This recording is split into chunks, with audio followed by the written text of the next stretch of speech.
नमस्कार दोस्तों, कदम के आज के वीडियो में आप सभी का स्वागत है। तो हिंदी साहित्य 150 दिन में पढ़ने के लक्ष्य के साथ हम पेपर 2 के नाटक खंड में पढ़ रहे हैं और कल हमने स्कंदगुप्त को पढ़ा था। आज हमने आषाढ़ का एक दिन जो मोहन राकेश का जो नाटक है वो आज हमें पढ़ना है और इससे जुड़े हुए महत्वपूर्ण टॉपिक्स को आज हमें देखना है। तो आज जो टॉपिक्स हम देखेंगे, आधे टॉपिक्स आज देखेंगे, आधे टॉपिक हम कल देखेंगे। तो जो टॉपिक्स आज देखेंगे, एक तो सबसे महत्वपूर्ण टॉपिक जो हर किसी रचना का होता है वह है इस नाटक की संवेदना तथा उद्देश्य। उसके बाद में इस पे जो अस्तित्ववाद का जो प्रभाव है और अस्तित्ववाद क्या है, ये दोनों टॉपिक्स देखेंगे। और अंत में आषाढ़ का एक दिन जो नाम रखा है, इस नामकरण की सार्थकता को हम देखने का प्रयास करेंगे। ठीक है, तो इस तरीके से इस टॉपिक को हमें पढ़ना है, इस नाटक को हमें पढ़ना है। और बचे हुए जो टॉपिक्स है, इतिहास, कल्पना, प्रासंगिकता और इसका शिल्प पक्ष और रंगमंचीयता, ये हम कल पढ़ने का या आज शाम को ही इसका वीडियो आ जाएगा।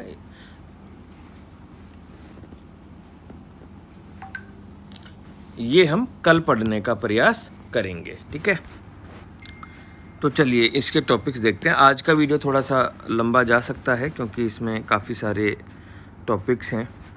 ठीक है, चलिए सबसे पहले देखेंगे नाटक की संवेदना, मतलब क्या सोचकर या क्या इस नाटक में महत्वपूर्ण आयामों को इसमें कवर किया गया है। तो देखिए, ये जो नाटक है ये आधुनिक संवेदना से प्रभावित नाटक है। मोहन राकेश ने आधुनिक जो जीवन का जो मनुष्य है उसके संघर्षों को इस नाटक में उभारा है। कौन कौन से संघर्ष है? पहला जो संघर्ष है वह दिखाया है सृजनशीलता व सत्ता का द्वंद्व। देखिए, सृजनशीलता का मतलब ये कि क्रिएटिविटी। एक व्यक्ति सृजन करना चाहता है, क्रिएटिव रहना चाहता है, लेकिन उसकी जो आर्थिक स्थिति होती है, जो गरीबी होती है, वह उसमें बाधक की तरह कार्य करती है। यही हालत कालिदास की है, जो गांव में रहकर सृजन करना चाहता है, लेकिन अपनी गरीबी की स्थिति के चलते आर्थिक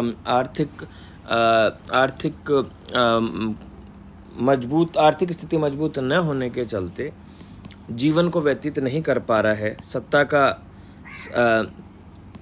जो सृजन है उसमें बाधक बन रही है। इसलिए वो क्या करता है, जब ऑफर आता है तो वह सत्ता का चयन कर लेता है, निमंत्रण को स्वीकार कर लेता है जो राजा के यहाँ से निमंत्रण आता है।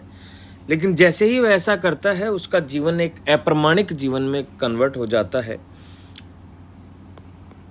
अप्रमाणिक जीवन, ये सारी चीज़ें आगे हम चर्चा करेंगे। राजाश्रय को चुनना, कश्मीर में फिर वह क्या करता है, सत्ता के पद को स्वीकार कर लेता है, परिस्थितियों के चलते ऐसा स्वीकार करता है।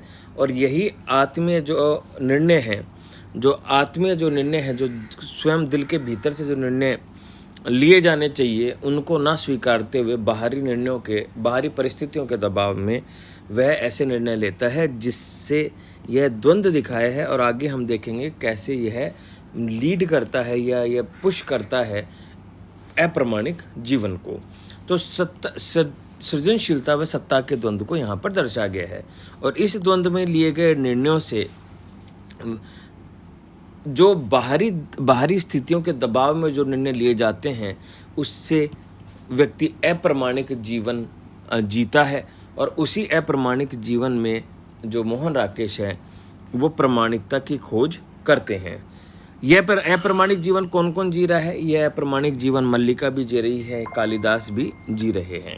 अस्तित्ववादी जो दर्शन है वह ये मानता है कि अगर आप अपने जीवन को किसी और के आधार पर जीने लगेंगे तो यह भी अप्रमाणिक जीवन है।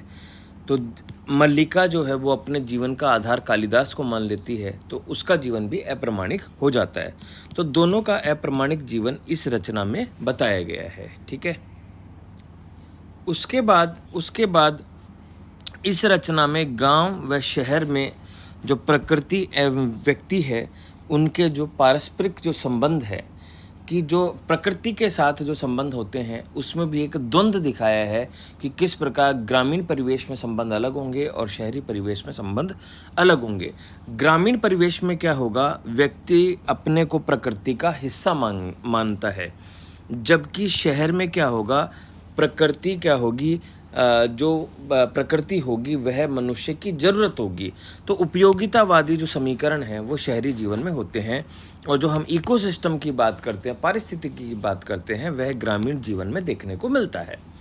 एक और आयाम जो आषाढ़ के एक दिन में कवर हुआ है वह है पीढ़ी अंतराल की समस्या। आधुनिक जीवन की एक बहुत बड़ी समस्या कि कैसे दो पीढ़ियां एक दूसरे से अपने आप को संबद्ध नहीं कर पाती है, दोनों के विचारों में किस प्रकार से मतभेद होता है, इन सब की चर्चा की गई है अंबिका और मल्लिका के माध्यम से। किसके माध्यम से? अंबिका और मल्लिका के माध्यम से। ठीक है।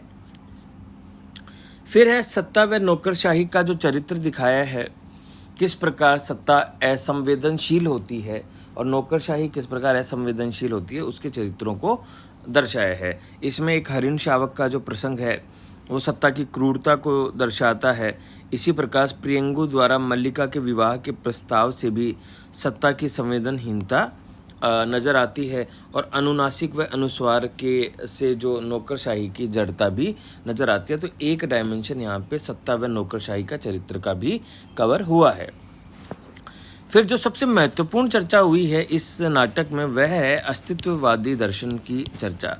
अस्तित्ववादी दर्शन क्या है कि राकेश जो है, मोहन राकेश जो हैं, उन्होंने प्रयास किया है कि वे इस नाटक के माध्यम से आधुनिक जीवन का जो कटु यथार्थ है उसको संपूर्णता में व्यक्त कर सकें। और आधुनिक जीवन का यथार्थ क्या है? आधुनिक जो मनुष्य है वो भयंकर यंत्रणा, संतास और अजनबीपन को भोग रहा है, और उसी मानव की जटिल स्थितियों को यह नाटक क्या करता है? खूबसूरती से उभारता है। जो हमने नई कहानी की विशेषताएं पढ़ी थी उन सारी विशेषताओं को इस नाटक में जगह मिली है। वह चाहे यंत्रणा हो, संत्रास हो, चाहे अजनबीपन हो, इन सारी विशेषताओं को यहाँ देखा जा सकता है। कालिदास का कथन है, न पहचानना ही स्वाभाविक है क्योंकि मैं वह व्यक्ति नहीं जिसे तुम पहचानती रही दूसरा व्यक्ति हूँ।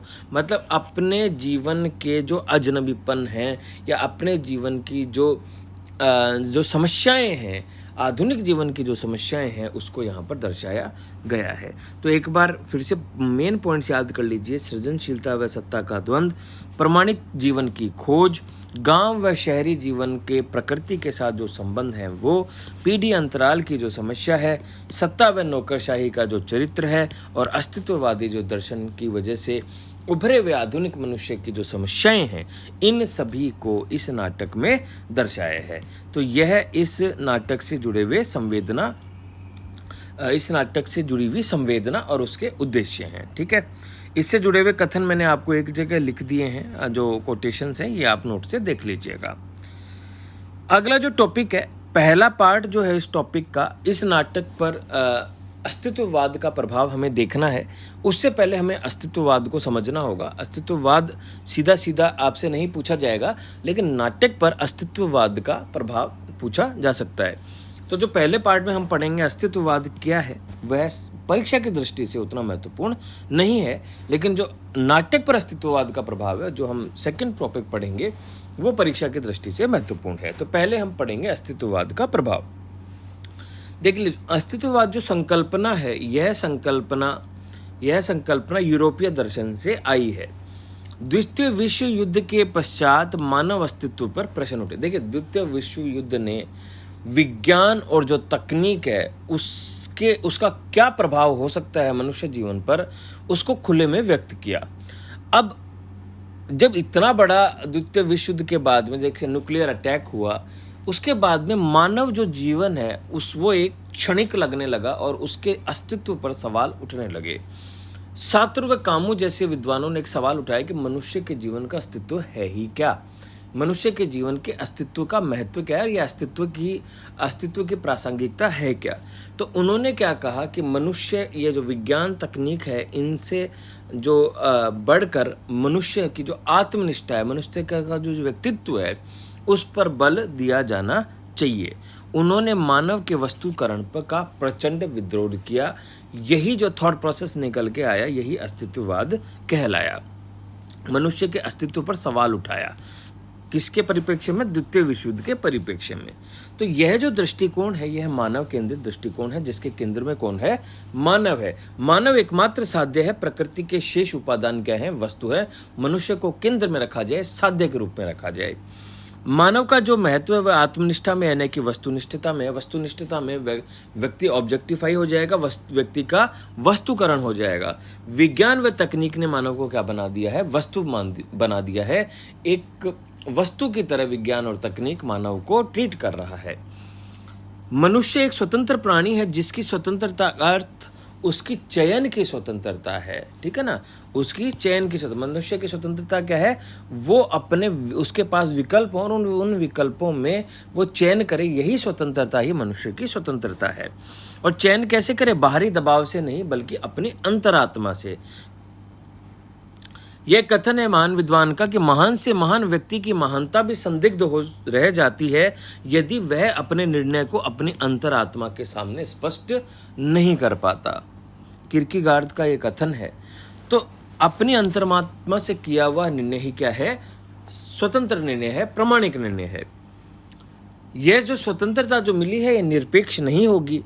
जन्म लेने व मरने पर उसका कोई नियंत्रण नहीं होता, लेकिन शेष जीवन में निर्णय दो कारणों से प्रभावित होता है, एक अन्य मनुष्य से और एक भौतिक परिस्थितियों से। मतलब जो व्यक्ति की जो स्वतंत्रता है वो निरपेक्ष नहीं है, क्योंकि उसका जन्म मरण आप तय नहीं कर सकते, व्यक्ति स्वयं तय नहीं कर सकता। लेकिन जब वो निर्णय लेता है तो दूसरों के दबाव में ले रहा है या परिस्थितियों के दबाव में ले रहा है, यह उसकी स्वतंत्रता का आधार बनता है। फिर वे स्वीकार करते हैं कि कितनी भी समझदारी से निर्णय ले लो, जब भी आपके पास विकल्पों की उपस्थिति होगी, उसके प्रोज भी होंगे, उसके कॉन्स भी होंगे, उसकी अच्छाइयाँ भी होंगी, उसकी गहराइयाँ भी होंगी। कोई भी निर्णय निरपेक्ष नहीं हो सकता कि उसमें केवल और केवल ही अच्छाइयाँ हों, उसमें कुछ कमियाँ भी होंगी। तो ऐसे में कोई भी निर्णय लिया जाए, चाहे ए लो, चाहे बी लो, चाहे सी लो, उसमें कुछ ना कुछ अपूर्ण हो गए, अर्थात उसके कुछ ना कुछ कमियां होंगी। एक विकल्प चुनने पर बाकी विकल्प छूटेंगे ही छूटेंगे। दोनों विकल्प एक साथ एग्जिस्ट नहीं कर सकते। इसलिए कितना भी महान कोई व्यक्ति हो, महान से महान भी कोई भी व्यक्ति हो, जब वो दूसरा निर्णय नहीं लेगा तो उसमें उस निर्णय को न लेने की वजह से एक विभाजन आएगा, उसके व्यक्तित्व में एक विभाजन आएगा और वह उस विभाजन का शिकार होगा, जिसको स्वीकारा जाना चाहिए। अस्तित्ववाद यह मानता है। दोबारा समझिए इस बात को, कितना भी विकल्पों की उपस्थिति होगी, विकल्पों से निर्णय लेना ही क्या है? स्वतंत्रता है। विकल्पों से निर्णय लेना ही क्या है स्वतंत्रता है, जो अपेक्षित है।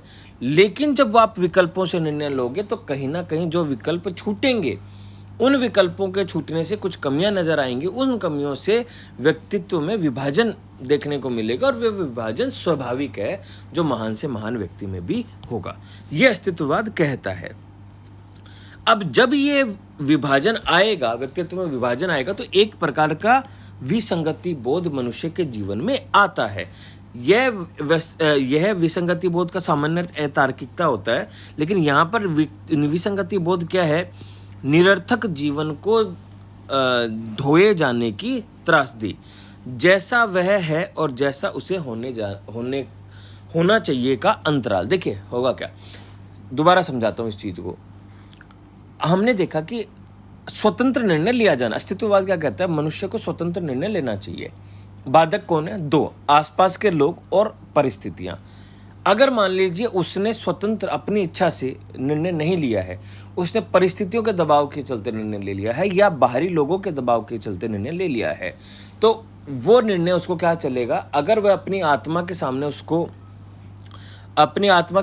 जस्टिफाई नहीं कर सका, इसका मतलब उसने क्या किया है? बाहरी दबाव में निर्णय लिया है, चाहे वह व्यक्ति के दबाव में हो, चाहे वह परिस्थितियों के दबाव में हो। अब ऐसा निर्णय लेने के बाद वह क्या होगा? दबाव महसूस करेगा, जो क्या कहलाएगा? विसंगति बोध कहलाएगा। और यह संघर्ष क्या है?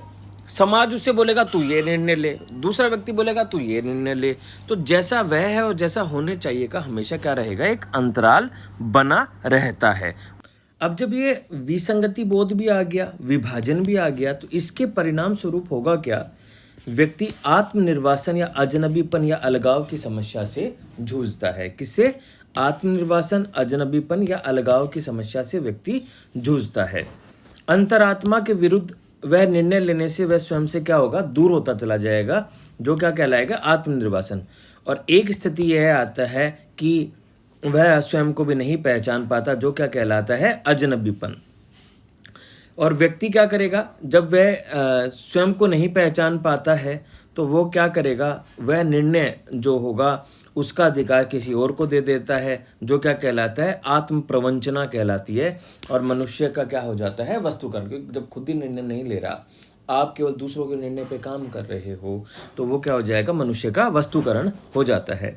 तो अस्तित्ववाद ये मानता है कि ये जो भी भाव आए हैं, जिससे जो वेदना उत्पन्न हुई है, यह वेदना कोई बुरी चीज नहीं है, इसको स्वीकार किया जाना चाहिए।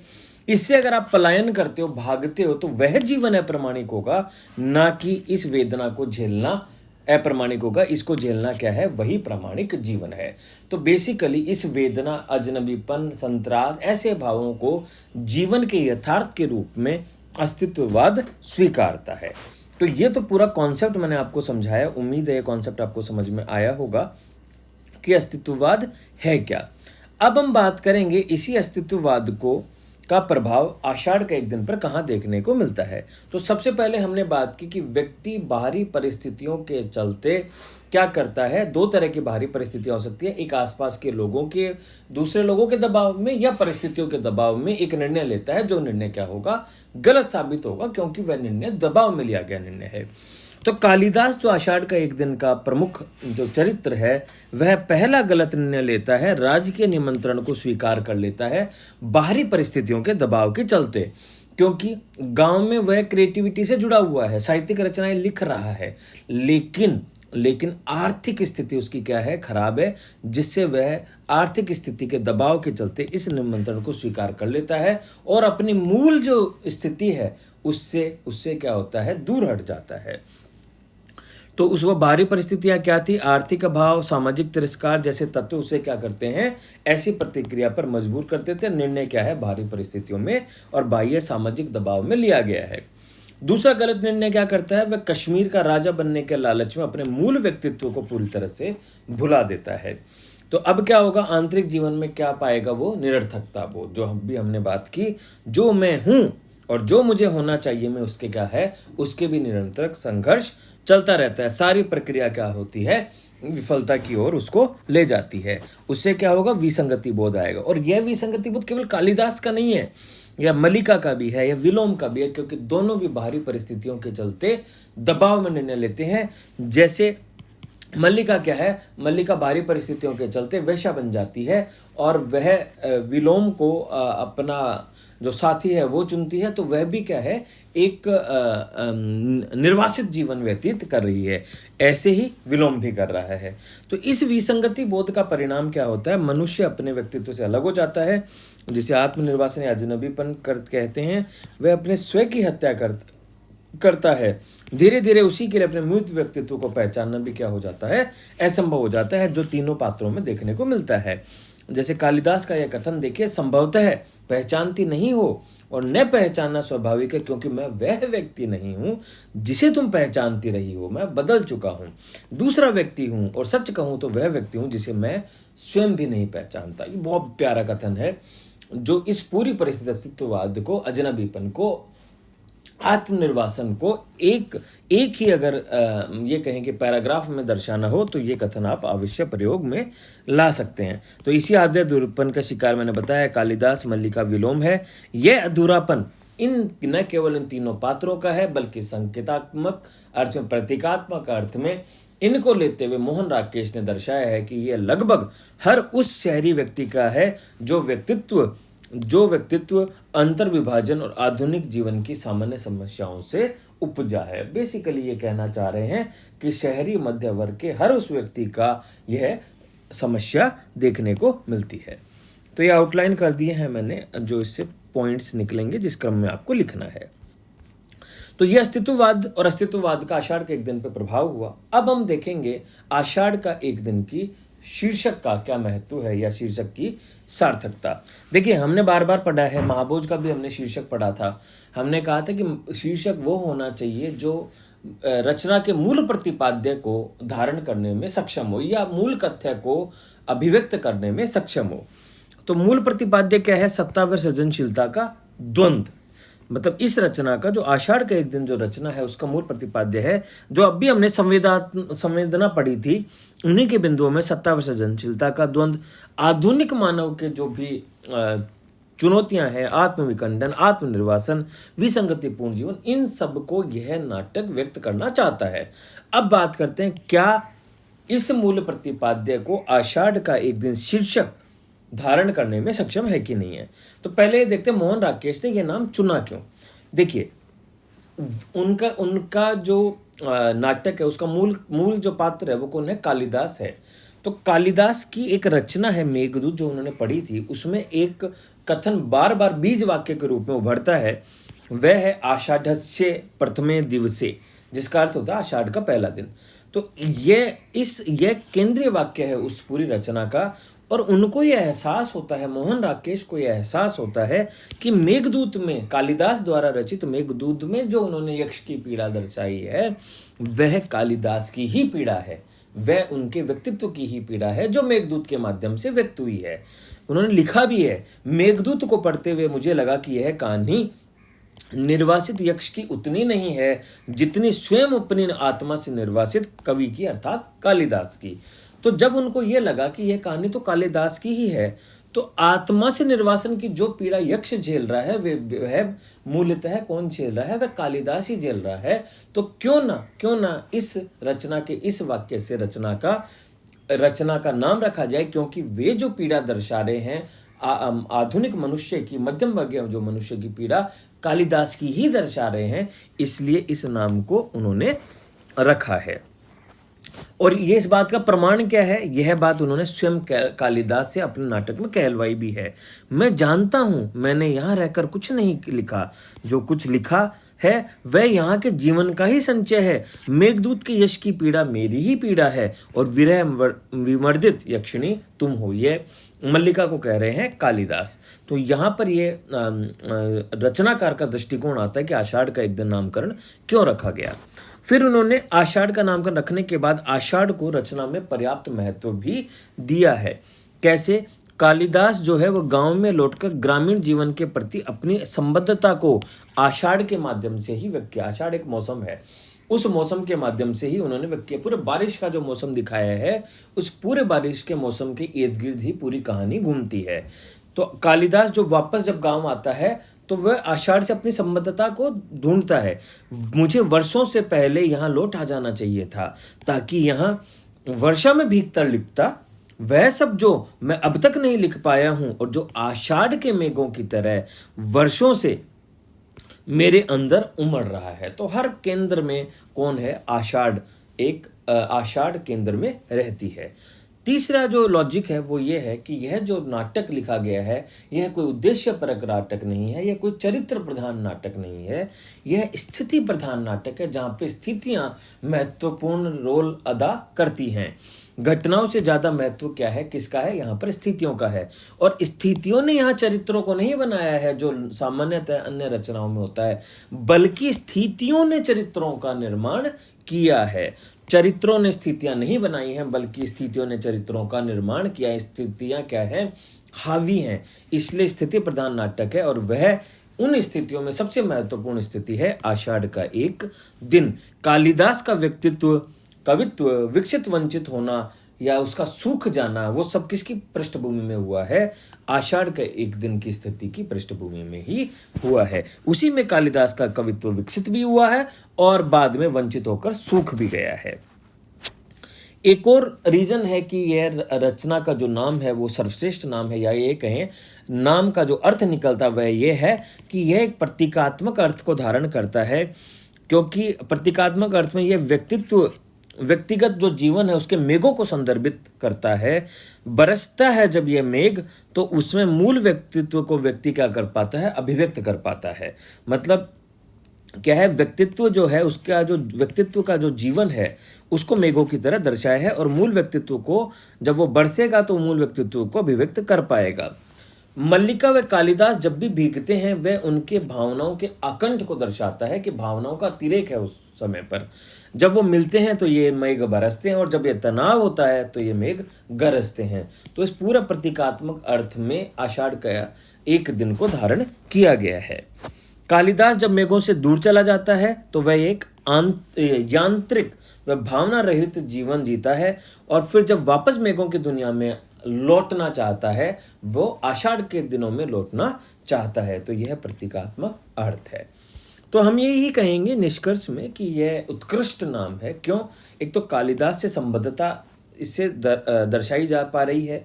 दूसरा, नाटक स्थितिपूर्ण है, स्थितिमूलक है, और वह गहराई से व्यक्त हो रहा है। और कालिदास से अब तक के जीवन को एक प्राकृतिक घटना के रूप में बांध लेता है। मतलब कालिदास का जो जीवन था उस समय से लेकर आज तक की जो पूरी घटनाएं हैं, उसको यह प्रतीकात्मक अर्थ में, यह घटना आषाढ़ का एक दिन तो आज भी मौजूद है, यह प्रतीकात्मक है, प्लस मौसम से जुड़ी हुई घटना है जो आज भी मौजूद है। तो इस पूरे जो कालचक्र है, कालक्रम है, इसको एक ही जो शीर्षक है वो बांध पाता है, इसलिए इसे उत्कृष्ट नाम आप कह सकते हैं। तो ये आषाढ़ के एक दिन से जुड़े हुए आज के टॉपिक्स थे, बहुत महत्वपूर्ण। मैंने बहुत समझाने की कोशिश की है, क्योंकि आप में से ही किसी का कथन था कि सर अस्तित्ववाद जैसे जो ऐसी जो संकल्पनात्मक जो अवधारणाएं हैं उनको थोड़ा आप समझा दिया कीजिए। तो मैंने अस्तित्ववाद बहुत अच्छे से आपको समझाया है। अगर नई कहानी में कोई कमी रह गई हो तो वो आप यहाँ से पूरी कर सकते हैं। ठीक है, तो ये टॉपिक्स हो गए। बाकी वाले टॉपिक्स हम कल करेंगे, और उसके बाद में हम मूव करेंगे किसकी ओर? निबंध की ओर। तो आज के लिए बस इतना ही। थोड़ा वीडियो बड़ा हो गया, पर कोई बात नहीं, कॉन्सेप्ट आपको क्लियर होगा ही होगा। फीडबैक जरूर दीजिएगा आपको कैसा लगा आज का वीडियो। तो आज के लिए बस इतना ही। बहुत बहुत धन्यवाद।